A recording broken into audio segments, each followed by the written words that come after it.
and welcome to another episode on Sarva Gunn Sampann. My guest today is someone who values living life with passion and a sense of purpose. She's someone who's driven by a solution-oriented mindset and lives by the mantra that gratitude is her attitude. She counts resilience amongst her greatest strengths. Please join me in welcoming Kamana Katiyar to the show. Kamana, it's a pleasure having you. How are you doing? I am doing well. Thank you, Anu, for asking me to be part of this initiative that you have started.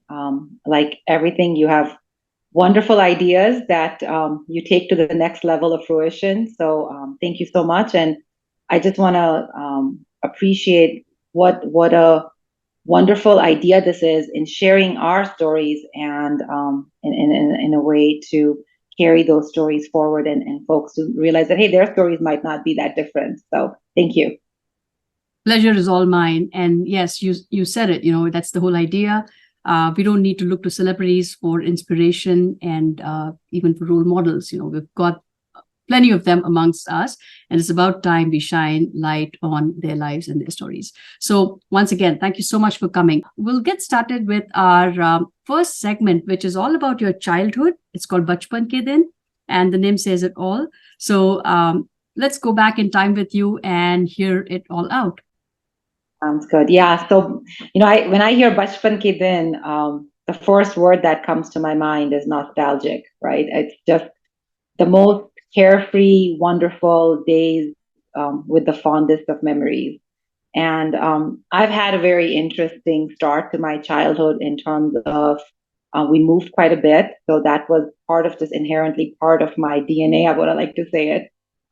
So my parents got married, and fairly quickly after they got married, my dad actually moved to Belgium to pursue his PhD. And my mom joined him as well. So my siblings and I actually are all born in Belgium. And then we lived in Belgium. My dad had an opportunity in Venezuela, so we moved in Venezuela. And granted, I was very young at that time, but moved to Venezuela and then moved to India. So some of my early childhood days were sort of traveling to those countries and then moving to India. And again, even there, moving. My dad's a scientist and engineer, so he's always had opportunities that he's pursued where the work has taken him. So we were in Pilani before, and then we were in Bangalore. And after that is when we immigrated to the U.S. So I was 13 when I immigrated to the U.S. And in all of that, I look back to all of the different places we've lived, all of the different people we've come across, and all of the memories that we have made with all of those, just individuals that we've come across. So that's the fourth thing when I think of childhood is all of those places and all of those experiences. But then I also think of our summer vacations in India. That's something that I look with the fondest of memories, going to my grandparents' house, my Nana Sa Nani Sa's house, my Dada Sa Dadi Sa's house, and the chat pe sona, like the sleeping on the terrace, and the nuances. My family is from Rajasthan and primarily now lives in Madhya Pradesh in India. So just going to Ratlam, going to Indore, going to Neemuch, going to Java, where my Dadi Sa was, and that where my Dadi Sa Dada Sa lived. Was a very small village, right? So those are the memories I think of coming from Bangalore, a city, and going in the summer vacations. But I look back to those days with the fondest memories because you would meet people for just those 5-6 weeks, but you would connect with them again, like the kids and how they would just connect with you. So those are the fondest memories. But through it all, when I look back at Bachpan Ke Din, the one thing that I look back is my parents. They have been a constant source of inspiration to me. They have influenced me in the way that I have tried to live my life. They have influenced me in the way that I interact with people, because that's one thing that I really look back to is that all of these places we were at, you know, my parents always had this philosophy: you treat everybody with respect. Doesn't matter what their background is, who they are, where they come from. And that's something not only that I've tried to do, but even teach to my family and my girls. We have two girls, and those are, those are the influences. And I think that when I look back, I feel like that's one thing that has shaped me to who I am, is in the way that I carry myself, in the way I interact with people, in the way that I connect with people. I appreciate not only the diversity. We see a lot of diversity in India, but just in general, like, just even through all the countries. So those are the things that come to my mind when I think of Bachpan Ke Din. Um, Wish we could go back to it as we progress through life. There's less and less time sometimes for it, but fondest of memories. All right. So do you want to talk about how the schooling was? So you studied till what, sixth or seventh grade in India, and then you moved to the US. How did you find that whole process of adjustment, coming to a different country and a completely different school orientation? Yeah, no, definitely. I think for me, when I look back, it was definitely a transition. We were in Bangalore before we moved to the US. So obviously a big metropolitan city. The school that, education was something that was very important to my parents. So I was, coming from a very good school coming into US. So, that transition was very seamless. But culturally, it was a big transition.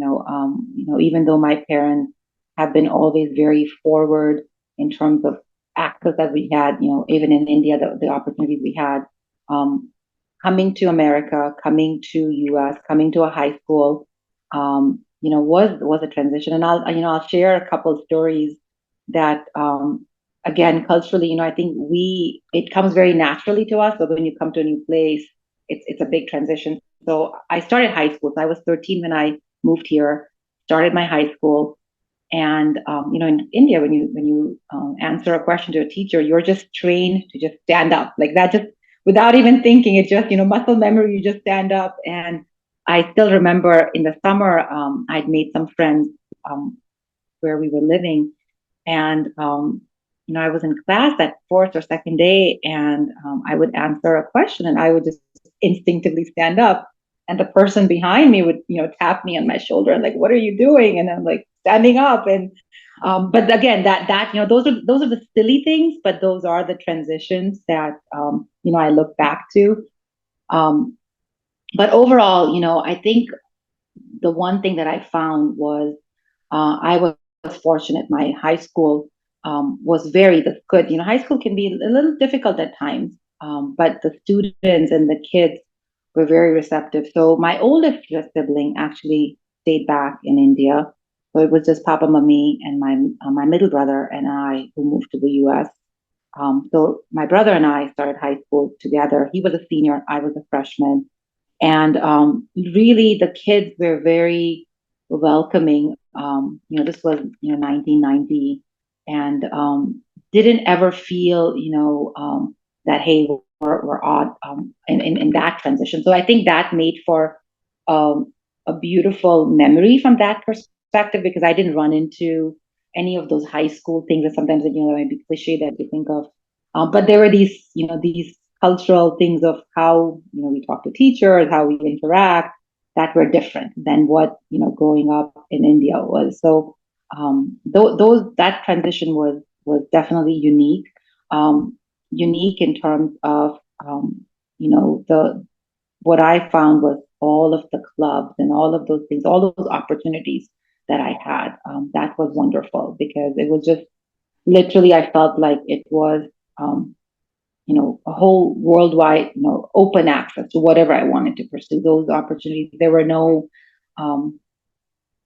self-made barriers that, oh, ye nahi kar sakte, wo nahi kar sakte. If I wanted to join a club, you could join a club. And then on the other side, as a family, I think there were transitions, right? Because for my parents, this was a new transition. There was a lot of, hey, freedom and access. So that was something that I think as a family, we had to kind of learn. My parents had to learn, and we had to kind of navigate that journey of what boundaries we could kind of push and experience, and what boundaries still culturally that they were trying to. Because I think I felt always that my parents had this, that hey, we want to make sure that we're instilling the right sanskar in our kids, and we're instilling. So sometimes that would also lead to, oh, aisa karte hain, aisa nahi karte kind of a deal. So but a transition that was as smooth as it can be. I feel very fortunate that when I moved at the age of 13, I think it couldn't have been a more perfect age to move, because I felt that as I've gone through my life, I was young enough to have the Indian exposure to culture, the language, all of that piece of it at my foundation, but also young enough to assimilate into the culture, right? So I enjoy going to the concerts with my kids just as much as they do, and so I think it's wonderful. My older one just, in fact, we dropped her off at college yesterday, and I was telling her, I said, I'm so excited for you, because I did not, I stayed at home when I went to college in the US. And the fact that, you're staying 3.5 hours away, not that far, but still, and the opportunities and the experiences you're going to have. So I feel like for me, it's been a really good balance, because I've had, I was able to assimilate at their level and what they were going. And it helps me understand as a mother, even though the environment is a lot different. But what high school here is, what college is like, and I can, I just feel like it just gels us better. We'll move on to our next segment, Kamana, which is the onward journey, and it's called Ye Kahan Aa Gaye Hum. And this basically chronicles your journey after high school. So we know that you came to the United States, finished your high school. What happened after that? So, for me, growing up, I'll kind of quickly go back to my dad. Is a scientist, an engineer, and he's big in photovoltaics. That solar cell has been his area of passion, his passion of expertise. And when we were in India, he did a number of projects related to that field, going to villages, putting the first light with the solar cells. And so for me, engineering was something that I was always very drawn to, because that's his background in electrical engineering. So when I graduated high school, I knew I wanted to go in the engineering path. So pursued my electrical engineering degree, and then moved to California, and got into an engineering company. It was actually a satellite manufacturing company. So kind of dived into the working world of professional world. And then, but always, even though when I was doing the technical side of engineering, I always knew that as I progressed through my professional career, I wanted to um, move in the direction of management of people, the ability to give back, the ability to mentor, those things that I was always very passionate about that. So, I kind of moved through my engineering career path, and then moved into management. And then as I kind of progressed through that, kind of wanted to have that, hey, how are you part of those decision-making processes, right? Those strategic decisions and things of that nature. So जब आप कहते हैं कि ये कहाँ आ गए हम, I look back to when I started your career.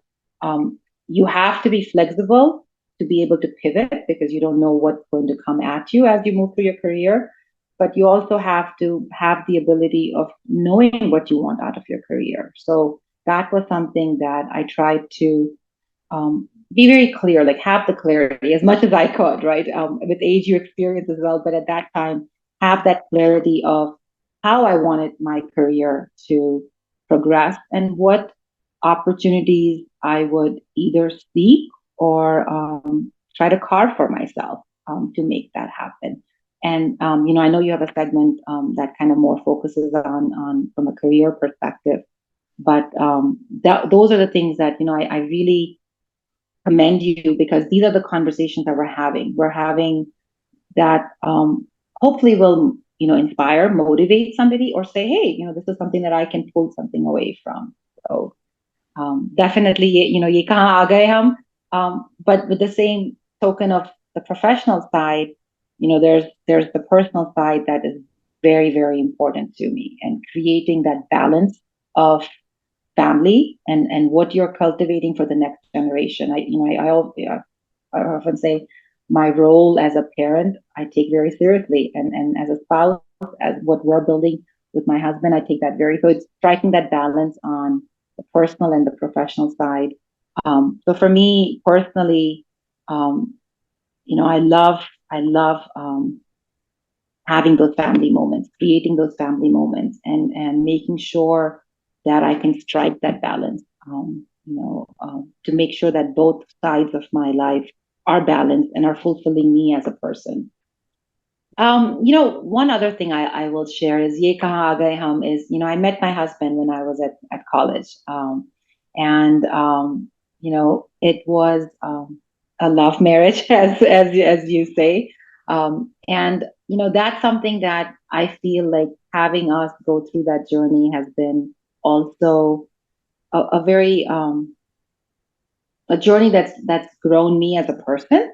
So when I say Ye Kahan Aa Gaye Hum, I look back to when I've gone back to India, and the backgrounds that we come from, the background that I come from, and finding that gelling between the two families has been something that I have, as a person, grown from, and as a person created that environment for both families, because that's another facet. There's so many layers to how what makes us us, and but all of those layers play into how we move forward. So Ye Kahan Aa Gaye Hum, I look back to what my journey. I didn't think I was going to meet somebody at college, but I did. Fell in love, and then went through that process of having two families come to this meeting place. So that's something else that just came in my mind as you said, Ye Kahan Aa Gaye, because it's been part of our lives. Absolutely, and a very important part of your life, right? So you came back from California. You said you were working in California, and then what happened? So you talk to us a little bit about that pathway, what that journey looked like. Yeah, so definitely. Yeah, so I moved to California, and like I mentioned, I worked at a satellite manufacturer company, and that time my role was all technical. So I moved from starting as an R&D engineer, working on different components of a satellite manufacturing company. They were actually testing certain portion of the satellite, and initially they were doing it in a very manual kind of a fashion, and they wanted to read in an automated fashion because that component of a satellite is consistent. Your payload might change, but that portion of the satellite stays the same. So they wanted to bring automation to that piece of it. So it transitioned from both a test engineering role and then an R&D engineering role of it. So stayed there. But I'd met my husband Sanjeev back here when I was in college, because I went to college in Cleveland. So it was funny because at one point, as I was working, the question came up was that, hey, would he move to California or would I move back to Cleveland? And he has family in Cleveland, so that was one driving point, because that's one thing, right? I think when we do immigrate to a new country, at that time we have very, very small pockets of families. Now it's changed. There's a lot of family members. So being close to family is a big driver in the decisions that you make. But for me, apart from the fact that his family was here and we wanted to be closer to them, California was great. There's a lot of opportunities there, but that personal side, right? The environment for what I wanted to create for my family, I just felt Cleveland would give me that. So that's the reason we got married, and then we moved back to Cleveland. And so when I moved back to Cleveland, I wanted, so something else, I didn't touch on before is, when you do electrical engineering, it's a very diverse field. Like from electrical engineering, you could do, designing the next iPhone, or designing, something for a big transformer. It's a very wide range. But the one industry that I have been always very passionate about is aerospace. That's something that just even as far back as I can remember, just that that side of engineering always really intrigued me and fascinated me. So when I moved back to Cleveland, I knew I wanted to work in the aerospace capacity, in an aerospace field. So again, it kind of goes back to, right, like knowing what you want. You're going to adapt and you're going to um, find an opportunity, but at the same time, knowing what you want and trying to find those opportunities and creating them. So since I knew I wanted to be in the aerospace industry, that's where I actually, when I moved back to Cleveland, I wanted to like kind of transition into our new life. So I took a break for just a very short time, and then when I went back into the workforce, I started looking for a job in the aerospace field. And NASA, we have NASA Glenn Research Center right in our backyard, so it was just the place that I wanted to. And at that time, NASA actually kind of goes through the cyclics of hiring, so there was not a lot of outside hiring that was happening. So what's the next best thing? Like how you an on-site contractor, because NASA does a lot of work with contracting organizations to build those companies so that they have NASA on their resumes. So I worked for an on-site contractor, again in an engineering capacity. But this is where I started transitioning towards that management role, because this was where I felt, okay, I need to learn the technical side of it and technical base and have that solid foundation. But for me to transition to the management side, where I can build the next generation of engineers, where I can mentor them, that would be the perfect opportunity. So that's when my transition happened. I initially worked as a test engineer in, NASA Glenn has world-class facilities that all different private industries, government entities come to test at. So I was working in those facilities, both in an aero facility, an aeronautics research facility, and a space research facility, and then transitioned to managing the engineers working in those facilities. So that sort of was the metamorphosis of my technical to management career. And then, I stayed in that role of managing a team of engineers and technicians for a number of years. And then I had an opportunity for moving into a role where you were sort of strategically managing all of the different components of our current organization. So again, that's part of, as you transition, how you grow, right? So for me, I felt I was at a point where I wanted to be part of those strategic decisions. I wanted to be part of those conversations that help us achieve the mission that we're trying to achieve. So, working towards that. Yeah. You started off your career working for a satellite manufacturer. So was there a certain concentration? Because somebody who's interested in what you're doing might want to know, what was that career pathway like? Yeah. So, my background, like I said, is electrical engineering. In an engineering, typically what happens in electrical engineering is you could have the communication side of it, the digital side of it, the hardware side of it, the power side of it. So my background was in communication. So that's where I kind of transitioned towards that satellite manufacturing company. But again, I find electrical engineering, especially, to be very, very diverse in its background. My husband, for example, he's an electrical engineer as well, but he went hands-on manufacturing route. But for me, for anybody, any listener, any viewer who is trying to go towards a particular industry, then that's the area of engineering that electrical engineering that you should pick. For me, it was communications as a subspecialty within electrical engineering. But again, sometimes you find something and you might say, hey, I don't want to do power. I don't want to do that piece of it. But that would work for me. Yeah.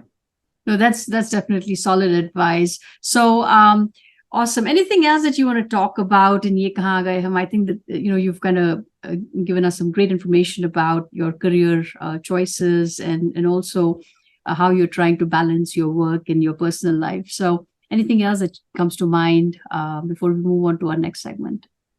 No, I think I'll just say it's been a beautiful journey, right? ये कहाँ आ गए हम? It's been I can't believe it's been a beautiful journey of learning, growth, and challenging. And I know in my intro you said resiliency, right? I think that's one element that is very key in when you look back to ye kahan aa gaye, is having that attitude of you don't know what's going to be around the bend, but making the most of that.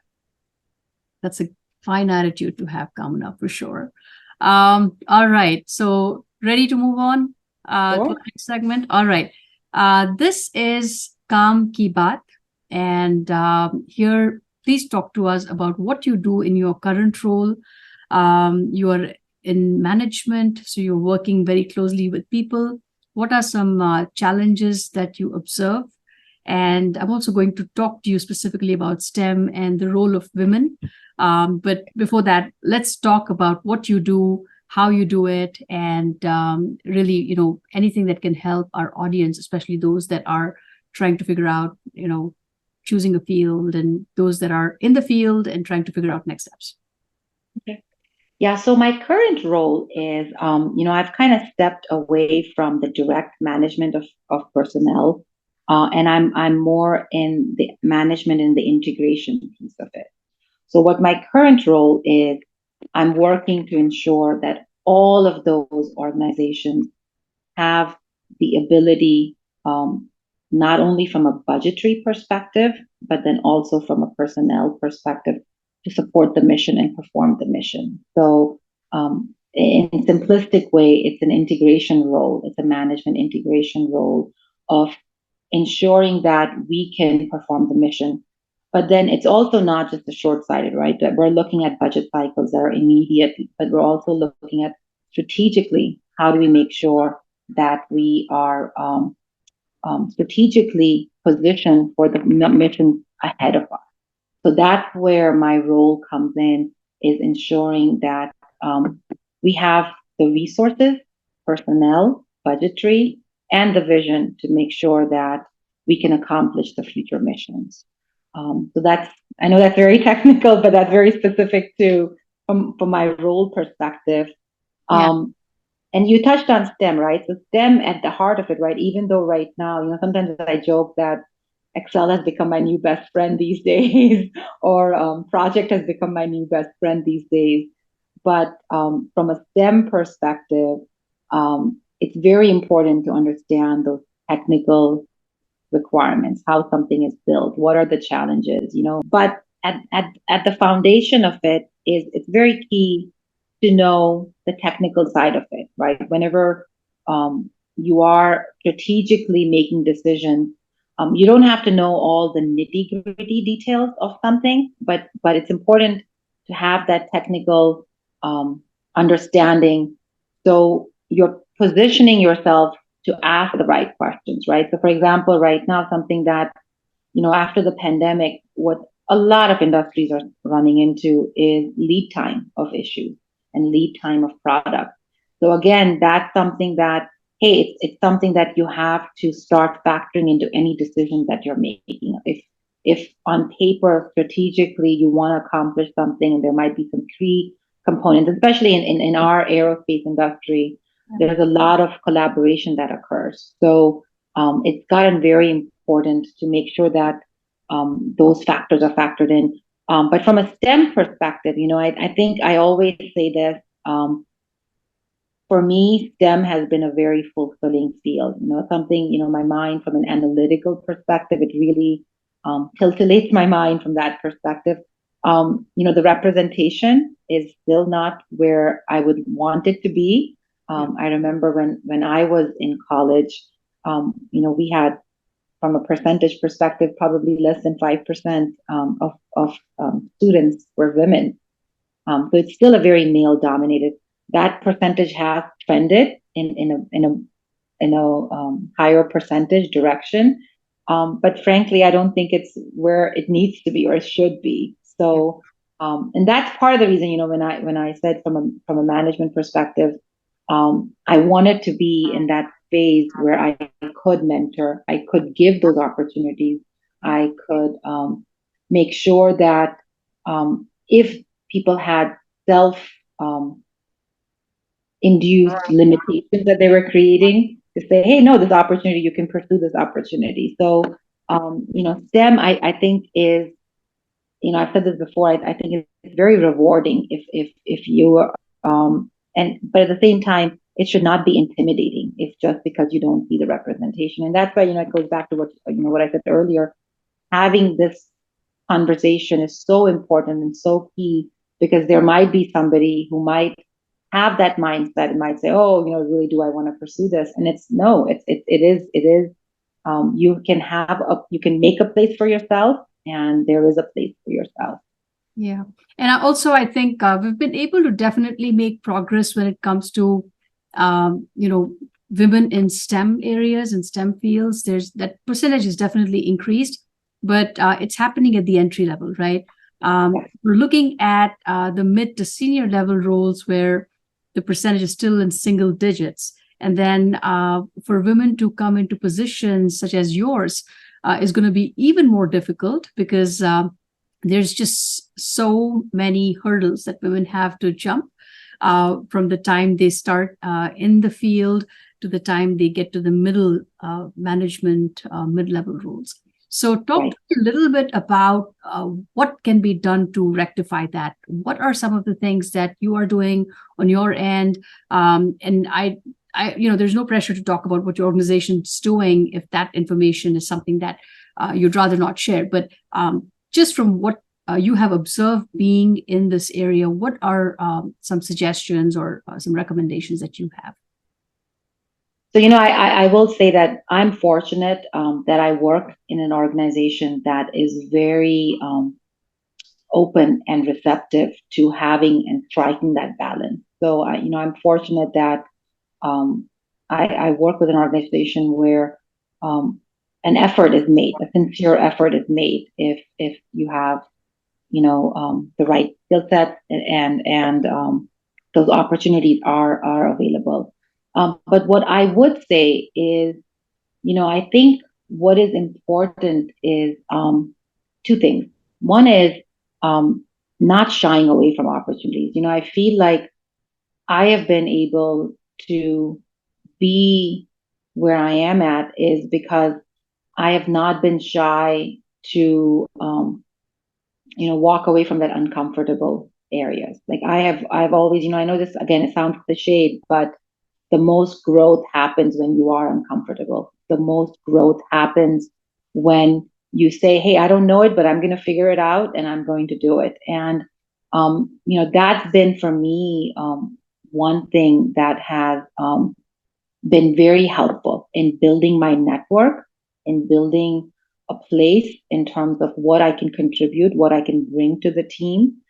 So I've not shied away from learning something new, from taking a role that might not be that back of the hand kind of a deal, right? Like something that I know that I'll have to learn and grow from.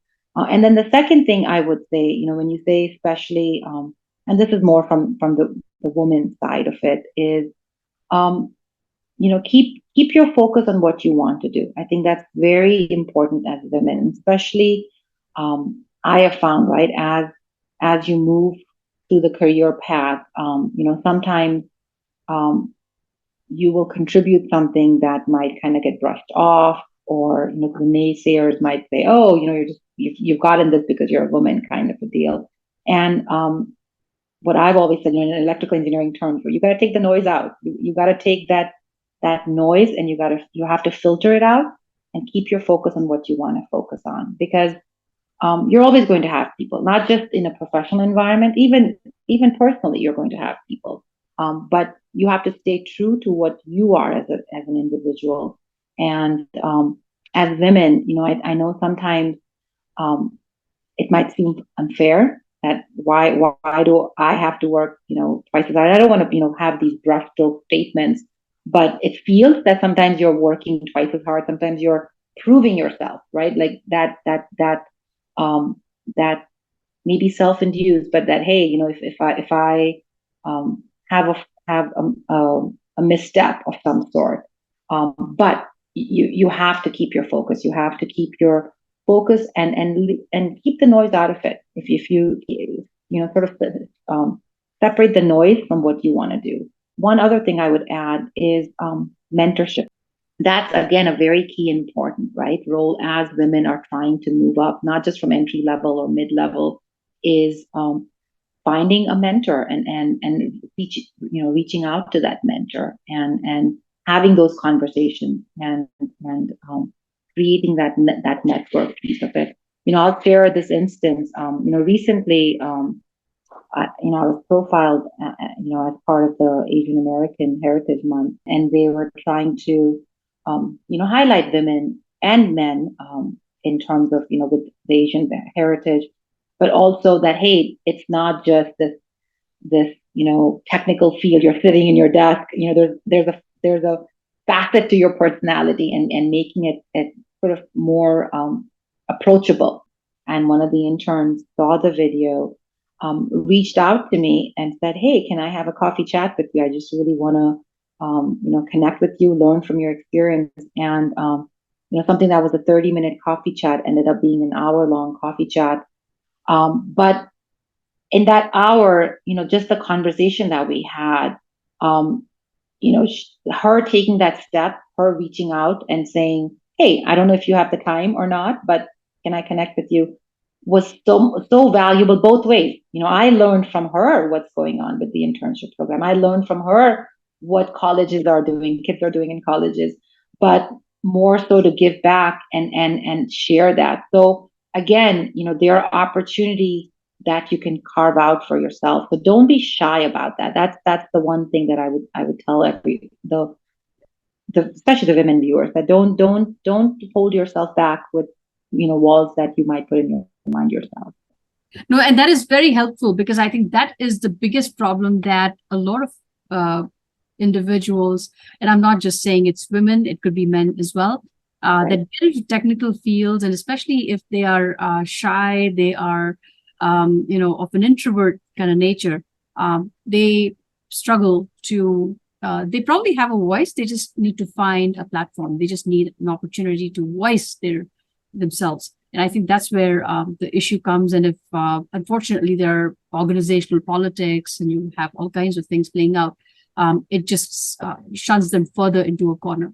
So I think what you're saying definitely will be very helpful to folks that are struggling to find that voice, struggling to get out of that comfort zone.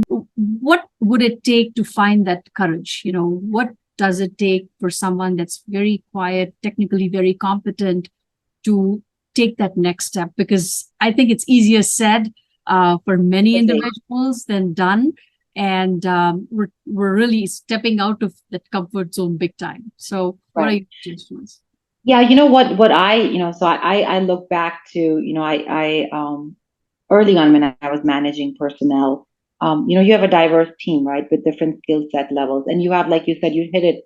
There are a lot of individuals who are technically brilliant, technically competent, but just have a hard time communicating and taking it to the next level. And what my advice always for them would be, start in your circle that you're comfortable with, right? Take that opportunity to say, "Hey, I'm going to present or I'm going to," because that's when you are in that group that you're comfortable with. And then it kind of can grow and grow and grow. So, when you talk about the courage to do that, it is also just to first recognize it. I think that's the fourth step, right? You have to recognize, hey, what is something that I want to develop on? What is something that might not come either naturally, or, hey, I'm uncomfortable with, and then what do I do? So that's the, if I could, is recommend that, is that, build that circle, and then, raise your hand to say, "Hey, let me present this." Because again, it's not going to happen overnight. It's, even like anything in life, it's what you put in is what you get out. So I would just recommend seeking those opportunities in your comfort zone, and then expanding that comfort zone and expanding that comfort zone. And as you do that, you're going to learn through that process, and you're going to figure out what needs further. And sometimes the other thing I would say is sometimes having that conversation with your mentor. I think mentoring is I think it's not used as much, especially in the technical field. I've not seen people take advantage of those mentoring opportunities. Seek out a mentor and say somebody that you're inspired by, somebody that you just, there might be facets of the way that they are, you know, working, leading, and then try to see what you can have from those discussion opportunities. That's a great suggestion, and perhaps the right solution for building confidence, finding that courage, and taking those next steps, which are so crucial if you really want to get ahead in that career. Because, like you said, there's more to the technical field than just dealing with the technology aspect of it. And at some point, you want to also seek out different opportunities and roles, and that is part of the growth, right? All right. Great advice, Kamana. I really appreciate you sharing those thoughts. We'll move on to our next segment with that, which is the X Factor. And this is trying to get to some unique aspects of your personality or something that you're interested in, have talent for, and are trying to carve out some time, or are perhaps already doing something about it. So talk to us about your X Factor. Yeah, so for me, I would say my X factor is the ability to keep seeking new experiences. That is something that I feel truly charges my batteries. Oftentimes, I'll have folks say, how are you doing all this? But honestly, I'm doing this because it charges my batteries. When I experience it could be a new restaurant, or it could be a new experience. It could be a new, trying glass blowing, something new like that really charges my batteries. That I feel like that's my magic bullet to keep myself engaged and recharged. So that's what I try to seek out those moments and carve out those moments. I think I probably said the word seek and carve probably 50 times by now, but I feel like that's something that, I really try to create for myself. And if I had to say that that's my X factor. And the other part of it is, I love having that with my family, especially like exposing that to my children. I think that's something that I enjoy just as much as they enjoy, and having that exposure to them. So that's something that I feel like is my X factor. And then something else that it kind of goes back to what we've been talking about in the Kam Ki Baat is the ability to empower again women, again girls. That's something that I've always enjoyed. It might be, presenting at a science fair, judging at a science fair, or talking to just a classroom of children. But that's something that, that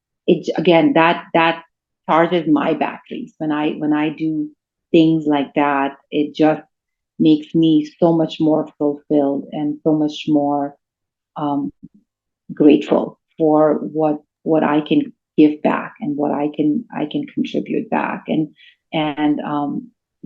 again, just living with gratitude. So those are the values, and those are the things that I feel like are my strengthening agents to make me who I am. You're an avid advocate of women in STEM areas, and you're always seeking opportunities where you can go present and inspire women to take up this field. And I think that is needed. We need more women like you out there that are getting the word out, encouraging more women, inspiring them, and really showing them how it's done. So I think no better role models than you and all the women. So kudos to you, and thanks to you for what you're doing. Absolutely. I think, again, it sounds a little cliched, but it is very, very important for a kid to see somebody that looks like them. And just the fact that it's not always the same, that the impact of that sometimes is not understood because you don't realize it. But I think, even, that the video that I alluded to earlier, the feedback I received from so many people that I had not, been in communication for a long time made an impact. And I actually said that to the person, that kudos to that series, because even if it's touched one person, it, mission accomplished. So I think that is very, very, and I take it very as a personal responsibility, but also with passion, that it's very important because, again, I went and watched the movie Hidden Figures. It's just, again, a subtle reminder that there were a lot of people ahead of me who have carved out that path, who have forged that path. And it's my responsibility, it's all of our responsibilities. And kudos to you again to keep that going, because somewhere along the line, it was not the accepted way, and somebody pushed it, and somebody, made it where it made it possible. So that is something that definitely, I'm very passionate about, and feel very strongly about. Yeah, it's very, very empowering as well. So thank you, Kamana. Thank you so much. We'll move on to our next segment, and this is about self-care. You seem to be doing it all and doing it really well. How do you do it? That's the question. How do you take care of yourself day to day to really fill your own cup, take care of your battery? I know you talked about your X factor and some of the things that you're getting into, finding new adventures, but what else do you do on a day-to-day basis to ensure that, physically, mentally, emotionally, and spiritually, you're all together? So, I go back to that motto, right? That phrase when we hear when we're flying, that, put your oxygen mask first before you put the oxygen mask.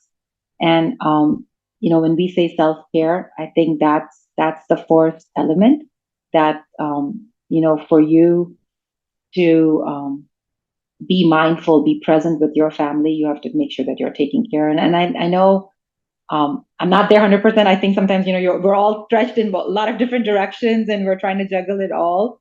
But something that I'm very mindful of is I have to be at a good place. I have to be at a, and so, my kids always joke that, Mama always has these little cliched lines and these mottos. But one thing that I've always said to them, as when they were little, is have 15 minutes for your mind, body, and soul. There are days that I can have 15 minutes for each, and there are days that I only have 15 minutes for one of the three. But I try to very consciously live with that motto. And I try to consciously spend at least 15 minutes on just um, finding something in one of those categories. It might be, and it's not the same. And that's where, I've always said that to my girls, that life's going to give you different things, but something that you're making a conscious effort. So sometimes it might be, hey, just going for a walk. Sometimes it might be watching something that inspires you, reading something that inspires you. But that's been my, I guess, self-care mantra, if you want to say, is carving out at least those 15 minutes. Because if you don't, you are going to get stretched out. Your to-do list never gets done. Yeah. And you don't want to get burnt out. I think I would say even, more than 15 minutes sometimes, because there are days when I'm sure a lot of women just, will appreciate doing nothing and just sleep. Absolutely. Yeah, no, well, for me, I think it's kind of a mindful way to remind me that, hey, 15 minutes for my mind, body, and soul. But then something else I would say as a self-care is taking the time out. I could play with my kids. That is something. We're a very outdoorsy family. We love going on hikes. We love paddleboarding. We love kayaking. We love playing in the backyard. So that's something else that, I very mindfully do. Something that I'm working towards is making sure I carve out time for workout routine. That's still work in progress. But I think all of these other activities in my mind, I justify is getting there. But that is something that, I will encourage. That's still work in progress for me, is carving out that 30-minute window or whatever it is to just have a specific workout. But for me, that 15-minute is. But like you said, it could be more than 15 minutes. It could be less. It could be, but it's that self-care for me is that mindfulness that I have to take care of myself before I can take care of the people around. And one other thing that I'd like to touch, because I know this is kind of wrapping up the session, is striking that balance with your partner, because I think that's something else that is very important from a self-care routine perspective. We have a lot on our plates. Our children have a lot on their plates. So making sure that you are striking that balance, you are having that conversation to say, hey, what can we do together as a family to have that time where we can spend some time together. So those are just general, self-care principles or values that I strive for. Great values and great principles. I really appreciate you emphasizing the intentionality, saying that, you've got to take time, you've got to do this mindfully. And that is important. That's the most important thing, I think, just being present and understanding that, you got to do this. So build this into your routine, and then, let the whole family know that this is, something you care about and is important for you to do, so that, it has that impact on them, and then, is better for the whole family, right? Right. Awesome. All right, Kamana, time for us to wrap up, but anything else that you want to send out in terms of messaging to our audience? Any other advice or piece of message for them? I would just say that, first of all, kudos for you for doing this. And if anybody out there, anybody who watches this, if they have any other questions that they have, or anything else that they want to, tap into, feel free to reach out. I'll be more than happy to have an offline conversation, because I think having that conversation is very important for what you're trying to do with this whole Sarva Gunn Sampann initiative. So that's one thing I would say. And then the other thing I would say is, you're doing a great job. Like, not just you, but all the viewers as well, right? I think sometimes we are our hardest on ourselves, and I feel that we keep, trying to second guess ourselves. So, having that intentionality in your choices, but at the same time accepting where you are at, and recognizing that, hey, where you want to go. So, everybody has their own unique journey. Everybody has their unique challenges, and everybody's trying to do the best that they can. So that's just something that I just want to leave with. I truly appreciate those words, Kamana. That you said it. We're trying to not seek perfection. It's easy to get confused, mixed up, and think that this is all about, everybody has to do everything. That's not the case. We still want to be authentic, and we don't have to be perfect, but we all must get out of that comfort zone. And I think Sarva Gunn Sampann was definitely an effort in that direction. So thank you so much for joining me, for being my guest. And I will go ahead and, if you're okay, share information to connect with you. Would LinkedIn be the right way for folks to connect with you? That would be. I'll make sure that is in the description section. And if somebody wants to reach out, please feel free to reach out to Kamana. You will not find a better mentor and a guru than her. Thank you so much for being my guest, and it was great connecting with you. Sounds great. Thanks, Anu. Take care. Bye-bye.